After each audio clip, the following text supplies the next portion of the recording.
नमस्कार मित्रांनो, तुम्हा सर्वांचं आपलं यूट्यूब चॅनल NNG महाराष्ट्र बैलगाडा शर्यतमध्ये खूप खूप स्वागत आहे मित्रांनो.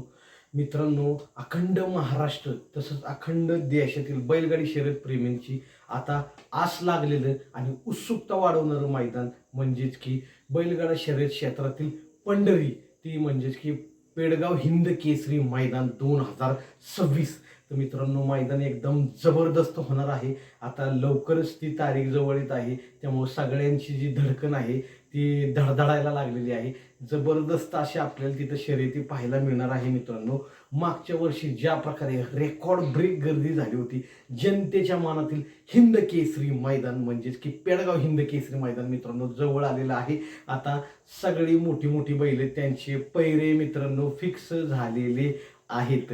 त्याचपैकी आज आपण एक टॉपचा पायरा आहे, तुम्हाला अंदाज आपण सांगणार आहे. जवळजवळ 99.9999% यातलीच बैल त्याच्याबरोबर असणार हे मी तुम्हाला ठणकावून मित्रांनो सांगणार आहे. तर तत्पूर्वी आत्ता मागील या 2026 मध्ये खूप म्हणजे खूपच मोठं बैलगाडा शर्यत क्षेत्राचं नुकसान झालेलं आहे. भरपूर सारी मोठी बैल मित्रांनो दगावलेली आहे आणि त्यांना देवआज्ञा झालेलं आहे. त्यातलं म्हणजेच की आपल्या वाईकरांची हनुमानशान रायफल 81-81 आपल्याला ह्या मैदानात पाहताना येणार आहे. तसंच आपला वाईकरांचा नंद्या आत्ता काही दिवसांपूर्वी तो मागच्या वर्षी पेडगाव हिंद केसरीचा प्रथम क्रमांकाचा मानकरी होता मित्रांनो. खूप म्हणजे खूप वाईट वाटतं की एवढा मोठा बैल आणि पेडगावचं मैदान काही दिवसांवरती आले आणि तो दगावला गेला. म्हणजे खूप दुःख झाले आणि वाईच्यासाठी तर अभिमानाची गोष्ट होती, कारण का मागच्या वर्षी त्याने 1 नंबर केला होता. म्हणून सगळ्यांच्या मनात उत्सुकता होती की या वर्षी नांद्या काय करणार आहे. म्हणून आता तो काय आपल्याला या मैदानात पाहता येणार नाही. खूप म्हणजे खूप दुःख वाटते. बघितलं असेल अशी भरपूर कित्येक सारं मोठी मोठी बैल मित्रांनो दगावली. प्रथमतः तर त्यांना आपण खूप म्हणजे खूप श्रद्धांजली वाहूया आणि देव त्यांच्या आत्म्यास शांती लाभो अशी अपेक्षा करूया मित्रांनो.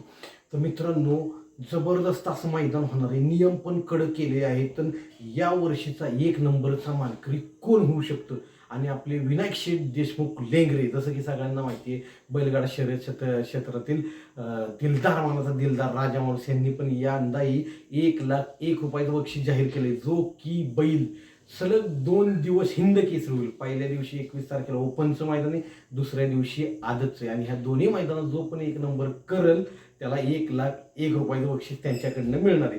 आणि हा पराक्रम कोणी केला होता? बकासूरनं केला होता. द्वादशम हिंद केसरी अखंड महाराष्ट्रातील ज्यांना बैलगाडी शर्यत क्षेत्राचा सगळ्यांना घराघरात वेळ लावलं तो म्हणजेच की आपला बकासूर यांनी तो कारनामा करून दाखवलाय.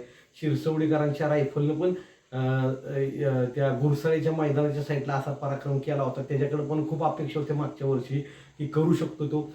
आणि मागच्या वर्षी 1 नंबरचा मानकरी जो झाला होता तो म्हणजेच की शिरसवडीकरांची रायफल आणि हेमंतदादा फुलोरे यांचा हरण्या. गाडीला जबरदस्त स्पीड लागलेलं हिंद केसरी बारीक ड्रायव्हर त्यावेळेस होते. यंदाही खूप अपेक्षा आहेत त्यांच्याकडनं. तर आपल्या सगळ्यांचं काळीस तो म्हणजेच की हिंद केसरी बकासूर याचा पायरा फिक्स झालेला आहे मित्रांनो. आणि याचा पायरा कुणाबरोबर आहे ते मी तुम्हाला सांगणार आहे, पण मी तुम्हाला ऑप्शन देणार आहे. तुम्हीच कमेंट करून सांगा की कुठला पायरा असेल आणि मी जो ऑप्शन तुम्हाला देणार आहे त्यातला एक पायरा हा फिक्स आहे. 99.999999% हा पायरा फिक्स झालेला आहे. तुम्हीच कमेंट करून सांगा की कोण आहे. तर मित्रांनो, आपला द्वादशम हिंद केसरी बकासूर याच्या जोडीला पळण्याची दाट शक्यता आहे. म्हणजेच की घोटकरांचा सर्जा आणि बक्या भाई ही गाडी पळण्याची खूपच दाट शक्यता आहे. कारण का मागील वर्षी बक्कासूर आणि आपला घोटचा सर्जा धुमाकूळ घातलेला. सेमी फायनलला माहिती आहे तुम्हाला काय राडा झाला होता. मथुर आणि राजा होता छत्रपती संभाजीनगरकरांचा आणि त्याच्या साईडला पब्लिकनं कोण होतं? बकासूर आणि घोटचा सर्जा. जबरदस्त सेमी झाला होता, जबरदस्त गाडी पडलेली. म्हणून घोटचा सर्जा पळू शकतो. दुसरा म्हणजेच की मागील वर्षी ज्यानं 1 नंबरचा मान पटकावला पेडगाव हिंद केसरी, जबरदस्त गाडी पडलेली, निखालाचा बादशाह म्हणून त्याला म्हटलं जातं आणि पब्लिकचं भीताड, किती पण पब्लिक असू दे ना, धुमाकूळ म्हणजे धुमाकूळच घालणार. तो म्हणजेच की शिरसवडीकरांची रायफल 2 नंबरला आहे.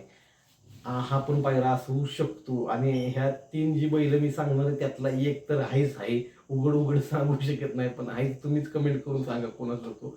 आणि तिसरा म्हणजेच की आपले स्वर्गीय पंढरीशेठ फडके यांचा सर्जा दादा.